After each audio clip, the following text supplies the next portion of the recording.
অসম্ভব সুন্দর এই সালোয়ারের মুহুরির ডিজাইনটি সেলাই শিখুন মাত্র 2 মিনিটে।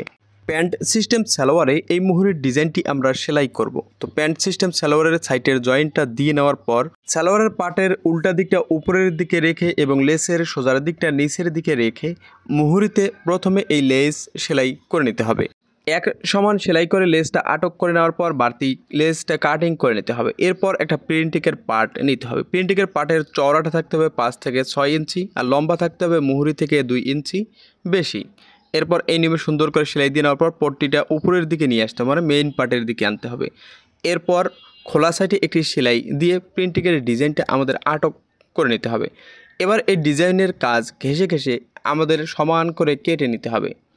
এরপর এই জয়েন্টে একটা জয়েন্ট লেস আটক করে নিতে হবে। তো জয়েন্ট লেসটা আটক করার জন্য বডির পার্টের সোজা দিকটা উপরের দিকে রাখতে হবে এবং লেসের সোজা দিকটা নিচের দিকে রেখে সমান করে একটা সেলাই দিয়ে নিতে হবে। এবার লেসটা বাইরের দিকে বের করে বডির পার্টের উপরে একটা টপ সিন দিয়ে নিতে হবে। এরপর আমরা যে প্রিন্টিংয়ের পার্টটা নিয়েছিলাম এই প্রিন্টিংয়ের পার্টের সোজা দিকটা উপরের দিকে রেখে এবং লেসের সোজা দিকটা নিচের দিকে রেখে বসিয়ে 1 ফিট সমান করে একটা সেলাই দিয়ে নেব। আবারও লেসটা আমাদের বাইরের দিকে বের করে প্রিন্টিংয়ের পার্টের উপরে লবে লবে একটি টপ সিন দিয়ে নিতে হবে। এই নিয়মে মুহুরির ডিজাইনটি সেলাই করে নেওয়ার পর মুহুরির মাপ ধরে সেলাই দিয়ে সালোয়ারটা উল্টিয়ে নিতে হবে। ভিডিওটি উপকারে আসলে বেশি বেশি শেয়ার করুন। ধন্যবাদ।